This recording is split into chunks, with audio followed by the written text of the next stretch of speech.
अस्सलामुअलैकुम नाजरीन, आज हम बात करेंगे कि मुख्तलिफ मजहबों में जब किसी के अजीज की मौत वाक़या हो जाती है तो वो उस अजीज के जिस्म का क्या करते हैं। दुनिया में 4200 मजहब हैं, जिनमें से आज इस वीडियो में मैं आपको 9 मजहबों के बारे में बताऊंगा। मौत से मुराद किसी हयातियात में जिंदगी को बरकरार रखने वाले अमल का मुस्तकिल तौर पर खात्मा होता है, यानी जब इंसान के तमाम हयातियाती निज़ाम काम करना बंद कर दें। मौत और इसकी रूहानी अफवाहों पर पूरी दुनिया में हर तरह से बहस की जाती है। ज्यादातर तहजीबें रूहानी रवायात के जरिए तैयारशुदा रसूमात से अपने मुर्दा अफराद को तसर्रुफ करती हैं। ज्यादातर सकाफतों में आखिरी रसूमात अंजाम देने के बाद रिश्तेदार या दोस्त जिस्म को रस्मी तौर पर खारिज करने का बंदोबस्त करते हैं, या तो तबाही से या तहफ़्फ़ुज़ के जरिए या सानवी इस्तेमाल में। मजहबी या रूहानी अकायद और अमली जरूरत पर मुनहसिर इंसानी बाकियात को तबाह करने के मुख्तलिफ तरीके मौजूद हैं। हिंदुस्तान में दरिया गंगा में मुकद्दस हड्डियों का तदफीन और तल्फ करना एक आम बात है। एक और तरीका आसमानी तदफीन है, जिसमें मैयत की लाश को ऊंची जमीन यानी पहाड़ी पर रखना और इसे शिकारी परिंदों के लिए छोड़ाना शामिल है। कुछ मजहबी ख्यालात में शिकार के परिंदे आसमान की तरफ रूह का हामिल हैं। इस तरह की मश्क अमली माहौलियाती मसाइल से भी हो सकती है, जैसे ऐसे हालात जिनमें यह खित्ता बहुत पत्थर वाला है या खोदना मुश्किल है, या जिसमें जलने के आसपास बहुत कम दरख्त हैं। चूंकि बुद्ध मजहब के मकामी मजाहिब लोग मौत के मामले में ये समझते हैं कि मरने के बाद जिस्म सिर्फ खाली खोल है,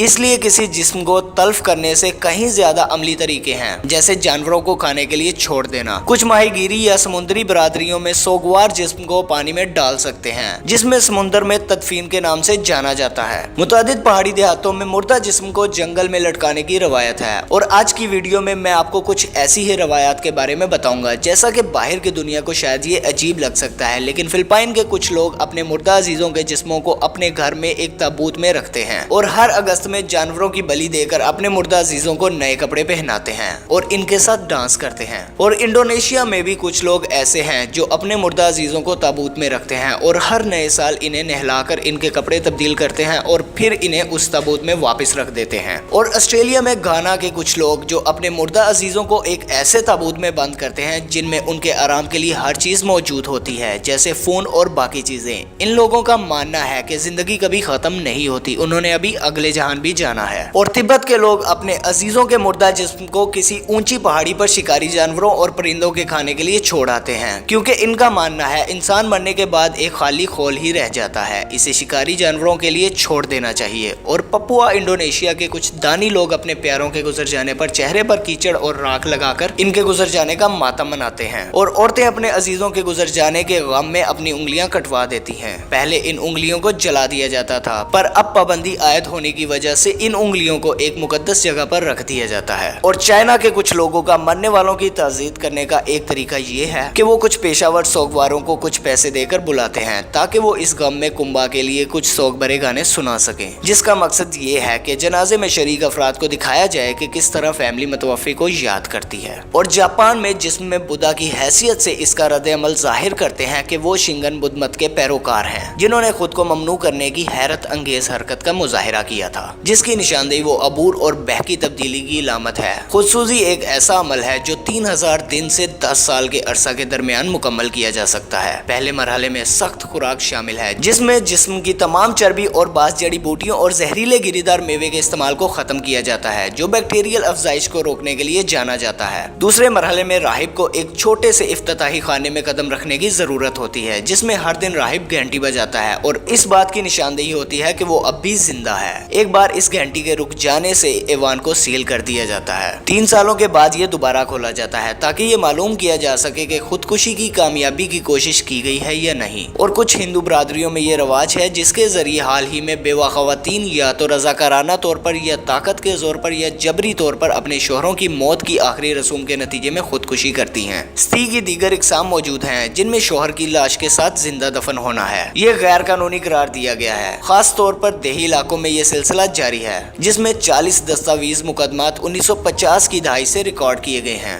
जब अफगुआओ कबीले का कोई फर्द फोत हो जाता है तो मर्द रिश्तेदार मरने वालों की मदद के लिए एक कुर्सी बनाएगा, फिर मरने वाले के जिस्म को धोया जाएगा और उसकी आंखों पर पट्टी बांधी जाती है। 8 दिन तक घर के सामने दरवाजे के करीब कुर्सी पर उस मुर्दे इंसान को बिठाया जाता है और 8 दिन के बाद कुर्सी से हटाया जाता है और जिल्द को छीला जाता है। फिर मरने वाले को उसके घर के नीचे दफनाया जाता है। इस कबीले के अफराद का मानना है कि ये मश्क अगले जहान में मददगार है। और ताइवान में रवाज है कि जब किसी की मौत वाक़या हो जाती है तो इसकी मैयत को रखकर पास में लड़कियों को नचाया जाता है और वो लड़कियां गाना गाती हैं। फिर इसके बाद वही लड़कियां मैयत के कपड़े उतारती हैं। नाजरीन, अगर आपको ये वीडियो अच्छी लगे तो लाइक जरूर करें और मेरे चैनल को सब्सक्राइब भी करें ताकि मैं आपको मजीद ऐसी वीडियोस पेश करता रहूं।